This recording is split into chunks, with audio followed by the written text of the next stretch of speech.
Welcome to Woolgathering. My name is Kristen. I am Wilds and Woolens here and over on Instagram, and this is my podcast.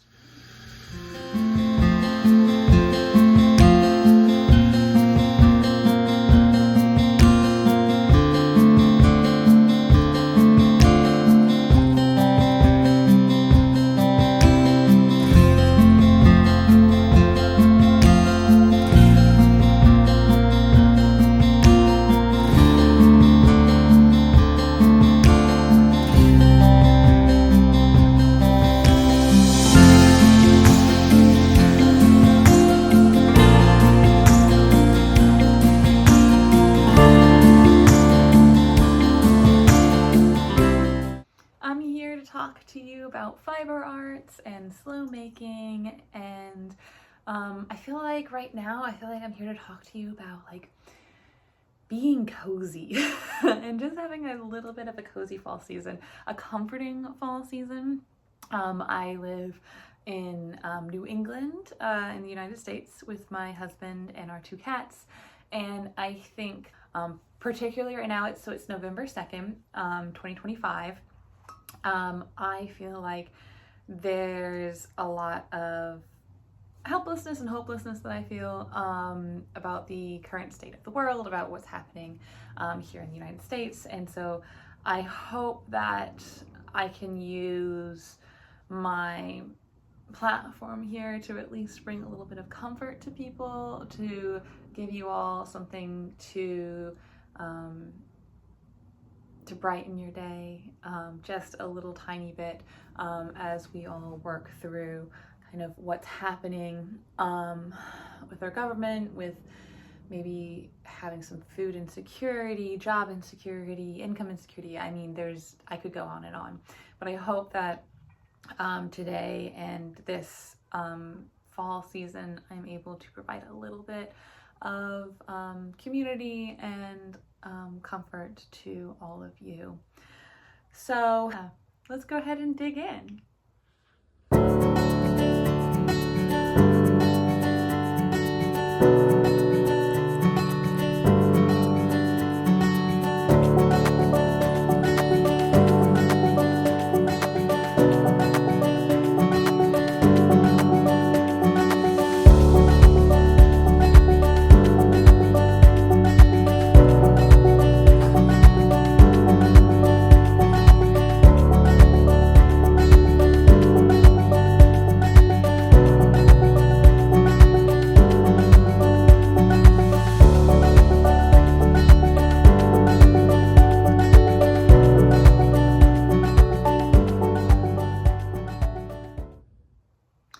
So today I think that I'm going to start with a little bit of talking about creativity and kind of like creative flow. I had some interesting experiences with this of late, and so I wanted to talk a little bit about it with you all. And then I'm going to go ahead and share with you my finished objects. I do actually have a few finished objects this go around, as well as some of the projects that I've been working on lately. And let's go ahead and dig in. So I got married about 3 weeks ago. So I kind of towards the beginning of October 12th, I went ahead and did the thing and got married. And that was really, really lovely. I had, in my opinion, a gorgeous wedding. I'm very happy with how it turned out. It rained the entire time. We got married in a nor'easter, and I am still so thrilled with having all of my family there, all of my friends there. For, obviously as a creative, like, the aesthetic does matter to me, and I felt like I had a beautiful wedding and I loved it so much. But kind of with that, I found that I used up a lot of my creative energy leading up to the wedding. And it's really funny because I didn't notice just how much of my creative energy was being used until after the fact. So all of summer, I was obviously planning the wedding, so getting together table decor and emailing people and setting up vendors and kind of manifesting what I wanted my wedding to be like, basically, as well as working on my sweater, which you all have heard about, because I really wanted to knit my own sweater for the wedding to go over my strapless dress, because what's the point of a fall wedding if you can't wear your own knit sweater? So I spent a huge amount of my time over the summer on these tasks, and I think that in the end it ended up taking like a lot of my mental space, not only a lot of my creativity, but just a lot of like my mental energy. You know, I would come home from work and I'd be like, okay, what's next? What do we have to do next in order to host a party for 100 people? And so a lot of what I might have been putting into my creative endeavors was kind of being put elsewhere. And then once the wedding was over, I'm talking like literally the next day or two, I was suddenly like, oh my gosh, I have projects that I can finish, like knit projects that are already on needles that I just need to like go ahead and bind them off or what have you. I have quilts that I want to make. I have actually some like patterns already cut out for garment sewing. And it was suddenly like this, I just felt like rejuvenated in what's happening in my creative life. And it's been amazing. It's been just downright phenomenal. Not to say that it was painful planning my wedding or knitting my sweater, although we'll talk about it. Maybe some parts of knitting my wedding sweater were a little bit painful, but it's just that when you're putting all of your energy towards something like that, it makes it really hard for your brain to find the space, or you frankly to find the time to really engage in those creative outlets that you typically enjoy. So I'm very happy to be back at it. I definitely feel like it is a back at it kind of thing, because I do feel so much more engaged, so much more stimulated by what's happening in my studio here. You are joining in my studio. You don't get to see the other half because I got a little bit too excited about my Halloween outfit, which I will share with you later. And so it does look a little bit like a fabric explosion, but that's okay. We're gonna clean it later today.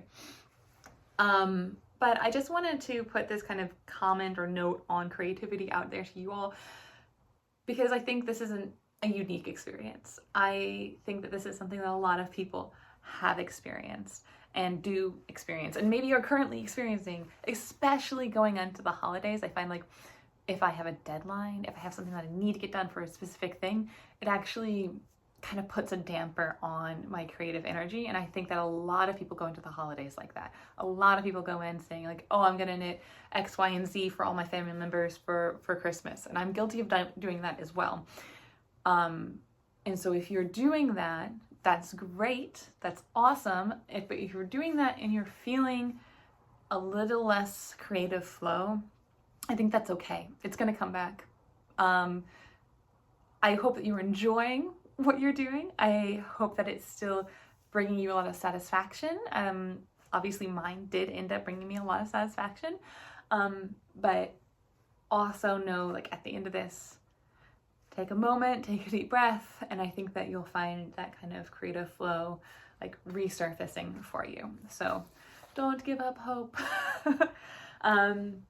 But with that, let's talk about what I have finished recently, because for me, this feels like a pretty good number of things over just the past couple weeks that I have been able to either start and finish, or wrap up, or start planning. So we're going to go ahead and look at those finished objects first. So my first finished object that I'm going to show you is actually that sweater, because this is a massive finished object for me, and I did share a little bit about it in my last video. I did wear it to Rhinebeck. Obviously I wore it to my wedding, but I think it's really nice to just take a moment and talk about it. So this is my wedding sweater. It is a balloon sleeved wrap cardigan. I really like, actually, I'll throw it on really quickly for you. So I made this cardigan to be, there it is, a wrapped cardigan that I could wear over my over my strapless wedding dress. So it's designed to kind of wrap around and tie in a bow here. But actually I've been wearing it a lot kind of like a little bit open. So tying it in the front just here. And of course I've got all kinds of other ties in it right now. And kind of wearing it a little bit open like this. I'll just kneel up here for you to see it. And that's been really fun.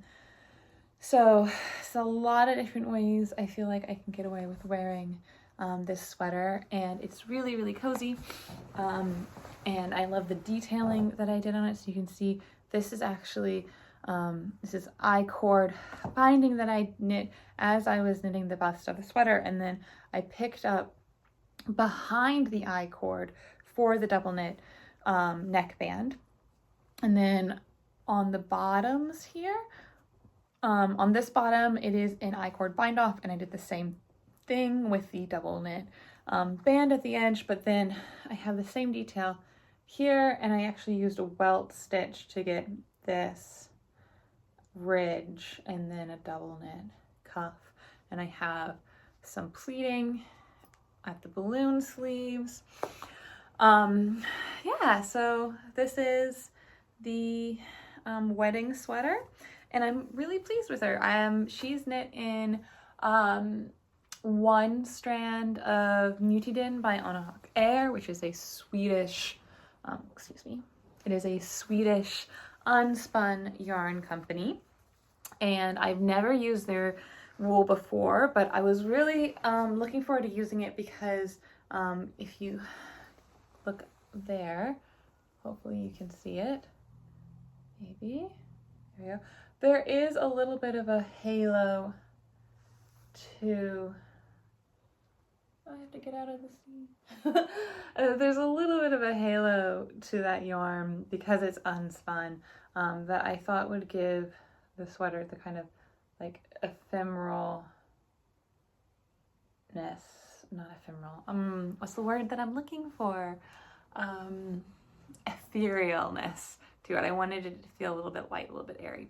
So it's one strand of that Nutiden and then one strand of Quince & Co.'s. It's a 50% wool, 50% cotton blend because I didn't want it to be too heavy. I was hoping that the cotton would give it a little bit of drape as well as a little bit of lightness, so I don't feel like it's very, very warm and I'll get overheated during the event. So I don't have a pattern for this. It is my own design. I have considered writing a pattern for this, but I'm gonna still think on it. I think if I were to write a pattern, I would need to knit this garment again.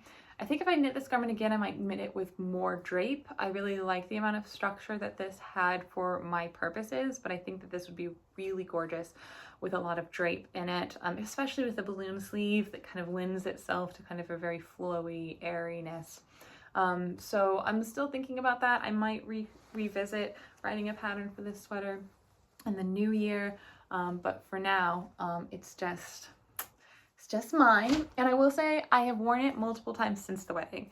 I have found that it actually works really well in my wardrobe over dresses, but also with jeans. I love it with jeans because I love combining like a very feminine look with something that's very structured. So I love this sweater with just jeans. I've worn it to the office, but I've also worn it around town. So it is going to get a lot of use in my wardrobe outside of just being the sweater that I knit for my wedding, which I'm very excited about. That's really important to me, that if I'm spending so much time on a garment, that garment is going to get used over and over and over again. And I think this one is going to. Okay. My other knit finish object is, let me turn it the right side out, the Harlow Flip by Andrea Mowry. This is a brioche 2-color hat, which I feel like she does a lot of these like brioche hat patterns. The Harlow pattern in particular, I think she has maybe 3 different versions of the Harlow hat now, and I've never knit one before, but this one came out. It was a actually a knitting challenge in the spring. It was one of the knit it in a long weekend kind of challenges. I can't remember what she calls them, but you're supposed to knit it in 3 days. I actually had a wedding to attend the weekend of that, so I ended up not finishing in 3 days, but I really enjoyed it nonetheless. And I had gotten maybe I had gotten all the way to here and then kind of pushed it to the side, and so I picked it back up literally the week after the wedding and finished it in an evening. So it is also really quick knit because it's worsted weight wool, and so you could totally sit down in 2 days, 3 days and knit this. I just didn't have the time at the time. The neat thing about this is it's syncopated brioche, so you start at the bottom with one color way as the main color, so this kind of brighter variegated, and then you syncopate the brioche so that your contrast color on the bottom is now your main color on the top. So if you look in between, you'll see that variegated light colored yarn is still there. And what this means is, so you knit the whole hat, and now you have this place where you can flip, hence the Harlow flip. You flip it up so you have a brim, and it's all the same dominant colorway. But then, and I apologize, I have not finished all the weaving in at the ends of this one actually. You flip it inside out, and now you have that variegated as your dominant up here, and again, you flip a brim, and it's like 2 hats in one. Actually, I have been wearing it the other way round, but this one is really, fun as well. And I like it a lot. I've never been like a huge hat knitter before. When I started growing my hair out, so I used to have a pixie cut. When I started growing my hair out the beginning of 2025, I started knitting hats because I thought I'd want to hide how chaotic or crazy my hair is going to look as I knit it out. As I grew it out. And so I knit a fair amount of hats, and I've actually found that this type of hat is kind of like, it's got a lot of volume to it because it's a worsted weight, is far and away my favorite. I like that look. I like feeling like I have a lot of oomph on top of my head. I can tell you why, but I am really enjoying that. So this is the Harlow flip hat, which I just finished, and actually I'm going to keep it on because it is a little bit chilly in the house. Anyway, so I'm gonna wear the hat. Give me just one moment here. Oh, I forgot to show you all my mug. This is, don't look at me, look at the mug. This is just the darndest, cutest thing. It is a sheep mug, and I was trying to find when I was making my coffee before I started recording, I was really trying to find who this maker is. I got this mug from the Vermont Sheep and Wool Festival a year or 2 ago. Me and my mom and my sisters all got one of these. I think my mom got like a black sheep, and my younger sister got actually a bear, but they're just really darling. And maybe I will be able to find the maker. Maybe I'll have some luck and I'll stick a link below. But I love that mug. It's so fun. Okay, so those are my finished knitted objects. I do have a couple of finished sewing objects, but I also unfinished.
show this all to you a little bit, I think, in one of my early episodes.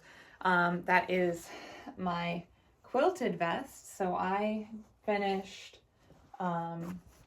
this. I kind of was inspired by my quilting club, where they were making quilted jackets, and I have so many jackets. I didn't feel like I needed a jacket, but I have been feeling lately like I want more vest in my wardrobe, so I opted to sew a quilted vest instead. So this is the front, and this is the back.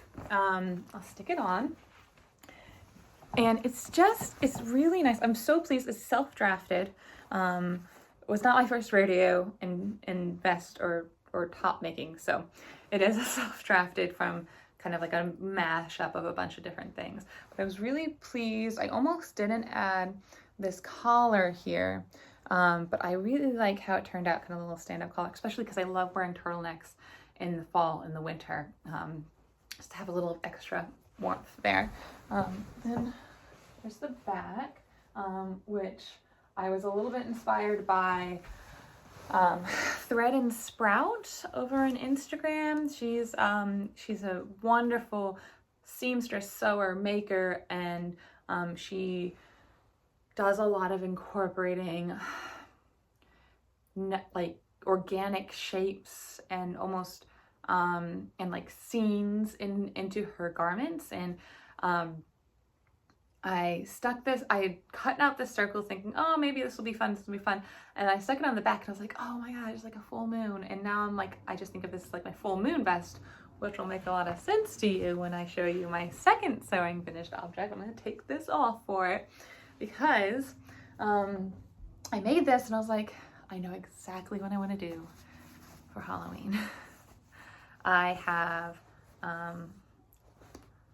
so much leftover like denim. I used only like scraps, like chambray scraps that I had in my stash, but also scraps from some quilts that I've done, as well as some jeans, used old jeans that I had kind of lying around. And so I made a witch's hat to match my full moon vest. Oh, I'm gonna scrunch down here a little bit. And I'm so pleased with it. I've made a witch's hat before. I think 2 or 3 years ago, I followed Bernadette Banner's Deerstalker witch hat tutorial that was on YouTube. I actually tried to find it recently because it's just a really pleasant video to kind of like have a cup of coffee and chill with. But I could not find it. If anyone can find that Bernadette Banner video, please link it below. Let me know. I loved that video so much, and I'm so sad that I couldn't watch it this year. But this pattern is actually Prairie Misfit. So I think it's kind of been going around on Instagram, at least lately, this quilted witch's hat pattern. And so I decided to do it in this chambray and denim to match my vest. And I also have a pair of pants that I made some time ago as upcycled pair of jeans that I put a kind of triangular piece of quilted denim into the side seams of to make them a flare jean, and it all perfectly tied in, and it made me really happy. I am of the age now where I'm not really going for the crazy Halloween parties or the skimpy dressing, but I wanted something that felt very me, but also felt Halloween, because I love Halloween so much. And so I still wanted to like dress up a little bit and celebrate. So having like a quilt witch outfit to put on felt so me and so fun. And it also was subtle enough that I wore everything but the hat at the office. And then I had a little bit of, I had a coffee date with a friend, and then I had a little like craft night on Friday night on Halloween, and I wore this, and it was just cute, fun, made me feel like I was in the Halloween spirit, and I really enjoyed it. So this is actually this is the final finished object that I'll show you. And here's a little close-up You can tell I have a old denim shirt that I've cut up, and it had a lot of Shishiko visible mending, and that was really fun to incorporate in this hat. And then I did use tacking stitches here and here to kind of give the hat a little bit of like a floppy, a little bit of like a kooky witch's shape instead of doing straight up and down. So I also feel like I really enjoyed making my costume this year because it didn't feel like something that I'm only gonna wear once and never again. You know, similar to how we were talking about with my wedding sweater, like I'm going to wear it again. I am wearing it again. Okay, maybe I'm not gonna wear the witch's hat all the time, but I'm certainly going to wear the vest a fair amount, especially in the fall and winter. I wear those jeans that I wore all the time. I wear them all the time. And so this feels very well made, very sturdy, and something that I'm gonna be able to break out year after year and have a handmade costume that's like now low effort and just really, really fun. Brings a smile to my face. So there you go. I'm gonna take this off as well. Okay, so those are all my finished objects. Let's talk really quickly about what I'm working on now. I just brought up my main, as my uncle would say, my main squeeze, my main project at the moment, which is the champagne cardigan from Petite Knits. This sleeve, I literally just cast off the sleeve this morning. So one sleeve done, the entire body done. Doing actually a little bit of a modification. She calls for a 1x1 rib. I'm doing a 2x2 rib because I just love the look of a 2x2 rib. I don't know. It's just like, I like the heftiness to it, the squishiness to it. So a little bit of modification there, but everything else is knit to pattern. I am knitting a size, I think it's a size 2. So I guess that is one other modification that I've made. The pattern calls for DK weight yarn, and I am knitting it in worsted. So I'm knitting a size down from what I typically would knit. I'm knitting a size 2, and so I'm still able to get the fit that I want. I recommend that if you want to do something similar, just check your math, you know, check your gauge, check it against the pattern to really see what your finished measurements are going to be before you decide to just knit a size down because you're knitting a slightly larger gauge. That's not what I did here, but it has worked out for me. I'm a little bit of a lazy knitter in that way. And this yarn, which has really, really grown on me, is West Coast Color. It is the 2019 clip of their farm yarn, and you might not recognize it because this was actually their vanilla color, so their cream colored yarn. And I had knit a what was it called? It was a Cocoa Knits pattern, the Quinn. I had knit the Quinn cardigan out of this yarn, and it was like this all over cable work cardigan. Really, really fun to knit. The finished project was gorgeous, but I found that it was my first Cocoa Knits pattern, and the shoulder shaping that they use was not for me. It kept sliding off of my shoulders. It wasn't a cardigan that I was ever wearing because I didn't like the fit.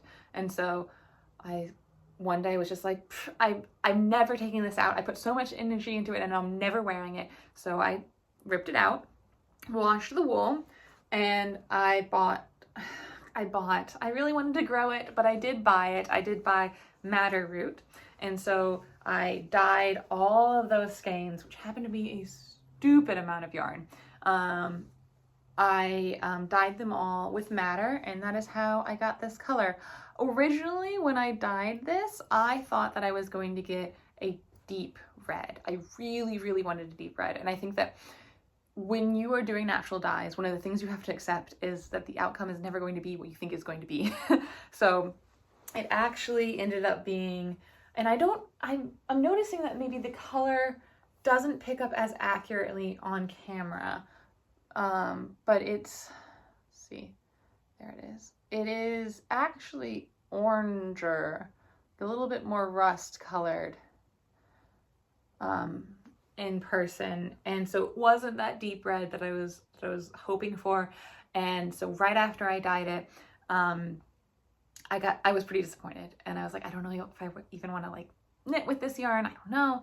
And I think it was maybe a whole year. And then this spring I picked it up and I was like, no, let me just do it. Let me just see what happens.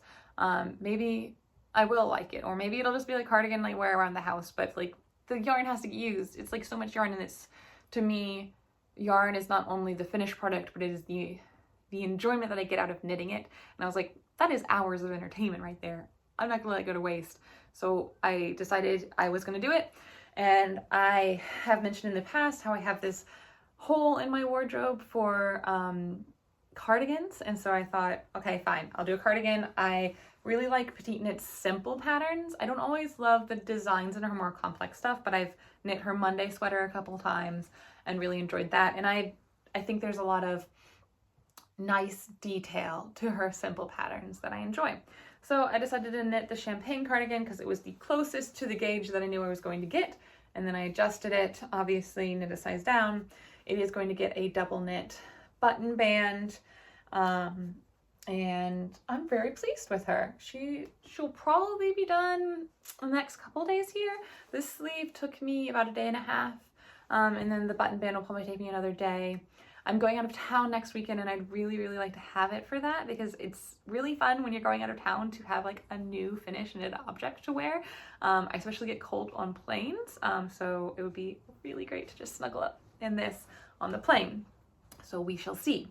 And then the other thing I want to talk about really quickly about this one is my button choices. Hold on, I have them here. Oh yes. Okay, buttons. I got these buttons, and I didn't show them to you when I was talking about my trip to Maine, but I got them in Maine. There was a little, let's see if I get it in focus. There was a little arts fair in in Bar Harbor, and this woman, her name is Laura Pierce, Iris Designs. You can, let's see if you can see that on the bottom there. You can definitely find her on Etsy if you like these, but they're little stones, just like little tiny pebbles made into buttons. And so I've been really considering using these for this sweater.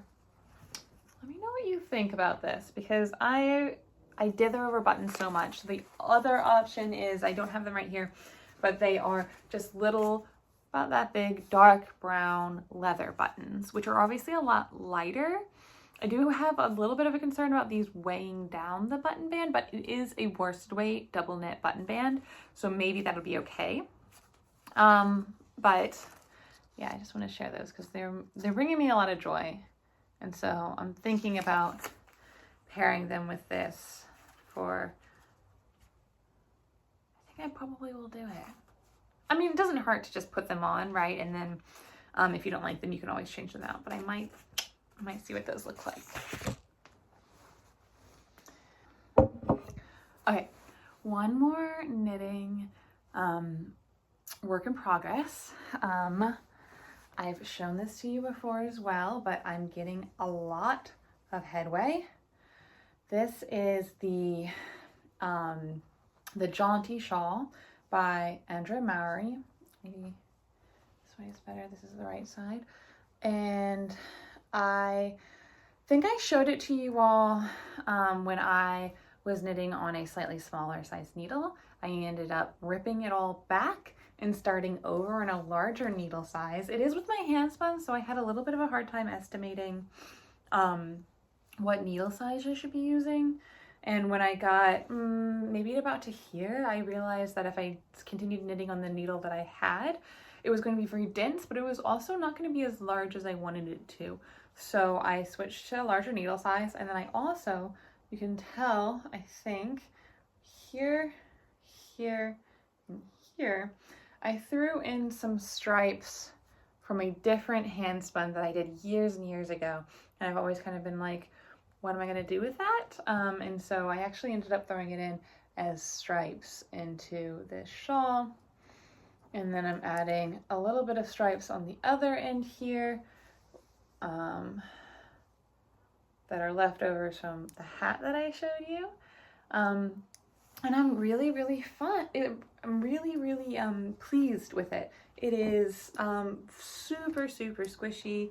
It's definitely going to be the size that I want. It feels a little bit scrappy, a little bit like mismatched, and reminds me so much of a scarf that my sister gave me when we were little, which I also I'm delighted by the very nostalgic feel that I have for this. But she's really squishy. She's knitted in half fisherman's rib, and I am probably 3/4 of the way done here. I think we'll be able to finish quite quickly now, because you can see I've made the turning and we're now decreasing. And should be done soonish. I think it'll block to a larger proportion here. Should be interesting. I've never blocked half fisherman's rib before, so I'm interested to see what I get out of that. But this is the other main work in progress that I have going on right now. And I've kind of been doing a little bit of back and forth as I, need something that is a little bit more relaxing or takes less concentration, or need something that's a little bit more involved, kind of depending on where I am with the sweater and where I am with this project. But I think we'll finish this probably in the next week to 2 weeks. I do want to finish the sweater first, so kind of make that my main project. So those are my knitting widths. I think the only other thing that I'll share with you in terms of work in progress today, because of course I already have a dozen more works in progress, but the other big work in progress that I have is, of course, my fleece. I have spent so much time now scouring this fleece. I think I mentioned previously that it was really lanolin heavy, and it really is lanolin heavy. Again, it shouldn't be a deterrent to anyone who wants to start out with a fleece that has a little bit more lanolin in it, because you really like the color. I'm so pleased with the color. I'm so pleased with how it's been washing.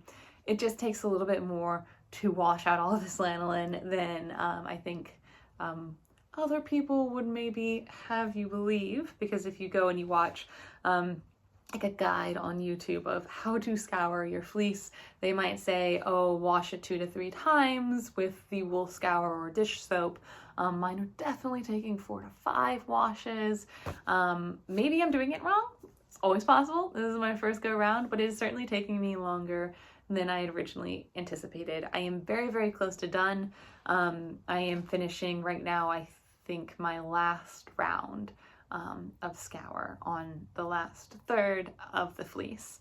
I will put some pictures in here or some video in here of that process, but I warn you, it is not a pretty process. It's very mundane. But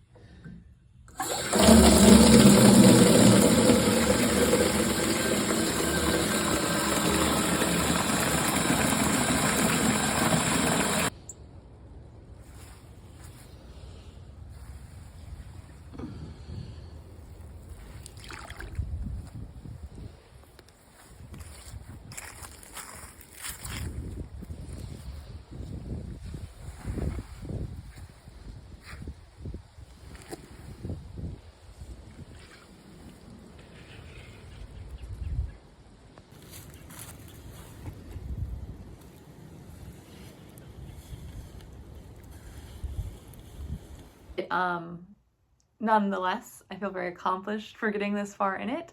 And the next step in the process, the carding, which I've already done. I think I have some here. I've already done a little bit of carding, which I showed you all previously, and made some roll lags.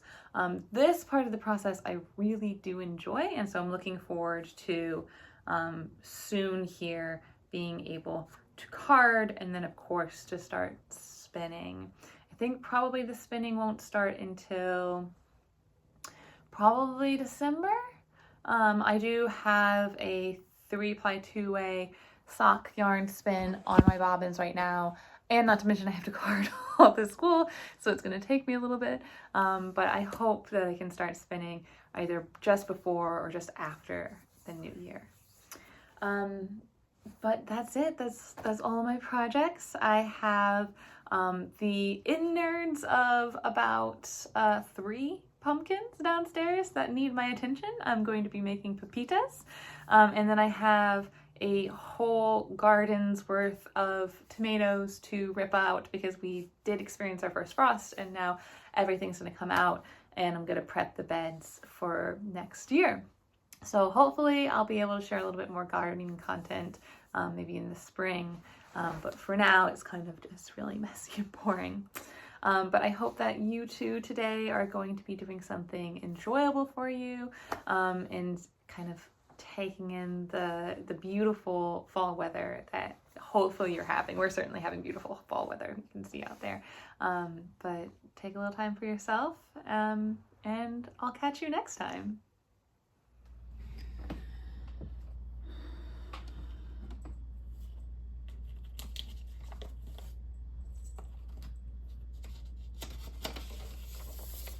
Hey, Bubble.